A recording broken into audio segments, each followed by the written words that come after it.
আমি এই মুহূর্তে বসে আছি সিলেটের কোম্পানীগঞ্জ উপজেলার সাদাপাথর পর্যটন কেন্দ্রের পর্যটকদের বিশ্রাম নেওয়ার চেয়ারে।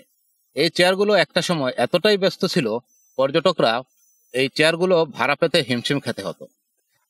100 টাকা কিংবা 50 টাকায় ভাড়া চুক্তিতে স্থানীয় ক্ষুদ্র উদ্যোক্তারা এই চেয়ারগুলো ভাড়া দিতেন পর্যটকদের কাছে। পর্যটকরা সাদাপাথরে এসে অনেক সময় ক্লান্ত হয়ে পড়লে বিশ্রাম নিতেন।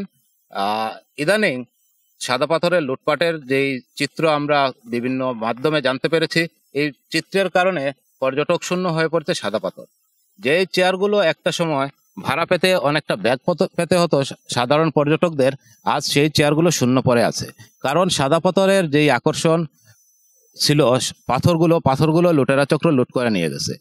1990 সালে সাদা পাথরের প্রথম সমাগম ঘটে। এরপর ধীরে ধীরে তা লুটপাট করা নিয়ে যায় লুটেরা চক্র।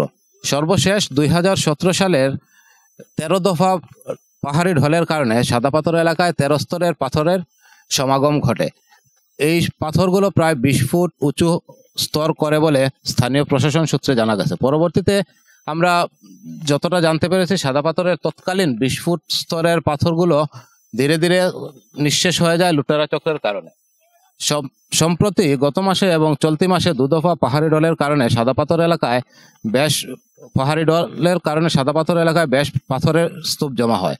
দিনের বেলা কিংবা রাতের আধারে লুটেরা চক্র পাথরগুলো লুট করে নিয়ে যায়। এই লুট করে নিয়ে যাওয়ার বিষয়টি সারা দেশে আলোড়ন সৃষ্টি করে। ইতিমধ্যে সিলেটের জেলা প্রশাসন 3 সদস্যের একটি কমিটি ঘোষণা করেছে। এছাড়া দুদকের একটি টিম সিলেটের সাদা পাথর এলাকায় তদন্ত করতে এসেছে। এই ছিল সিলেট থেকে আমার কাছে সর্বশেষ।